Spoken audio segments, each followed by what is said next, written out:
এখান থেকে যে ছেলেটা, একটা ছেলে এখানে ক্লাস 10-এ পড়ে, বাচ্চা ছেলে, 3 দিন ধরে ওকে ঘুমাতে দিচ্ছে না।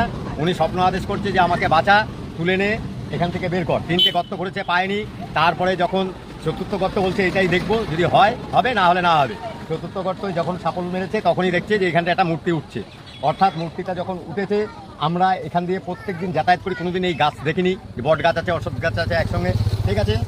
তারপরে দ্বিতীয়ত কথা, যে ওনাকে গিয়ে যে সাপটা বেরোচ্ছে, সাপটা বেরিয়ে যে ওনাকে গিয়ে পেঁচিয়ে ধরছে, এর থেকে আর বেশি আর কি প্রমাণ দেবো? সবাই তো দেখেছে, এ তো মিথ্যা কথা বলার কিছু নেই।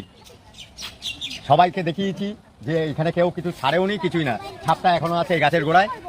হ্যাঁ বন্ধুরা, এই সেই সাপ, এই সাপটাই এই শিবলিঙ্গটাকে পাহারা দিচ্ছে। সবাই তো তাই বলছে, গ্রামের লোক। দেখুন, ভালো করে সাপটাকে দেখে নিন। এই সেই সাপ, এই সাপটাই শিবলিঙ্গর কাছে মাঝে মাঝে আসছে। এই 2-3 দিনের মধ্যেই অনেকবার সাপটাকে দেখা গিয়েছে।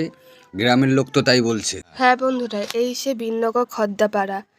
একটা বাচ্চা ছেলে স্বপ্ন দেখেছে মহাদেব মাটির নিচ থেকে বেরিয়ে এসেছে। আপনারা অনেক ভিডিও দেখেছেন সোশ্যাল মিডিয়ায়, অনেক ধরনের ভিডিও, কিন্তু এটা সত্যি, আমাদের বিনগরে এত সুন্দর একটা শিবলিঙ্গ উঠে এসেছে মাটির নিচ থেকে। সত্যি আমরা খুব গর্বিত।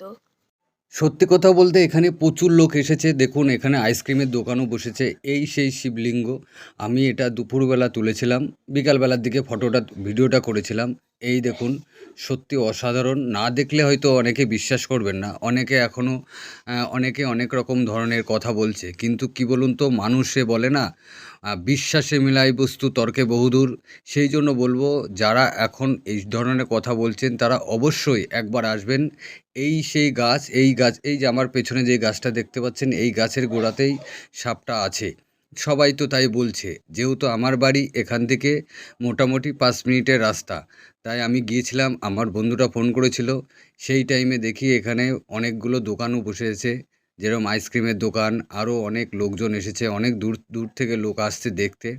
জানি না এটা কতটা সত্যি। আমার মনে হয় সত্যিটা, কিছু তো সত্যি আছেই, নাহলে এত বড় জিনিসটা কি করে সম্ভব? সবাই তো আর মিথ্যে কথা বলে না।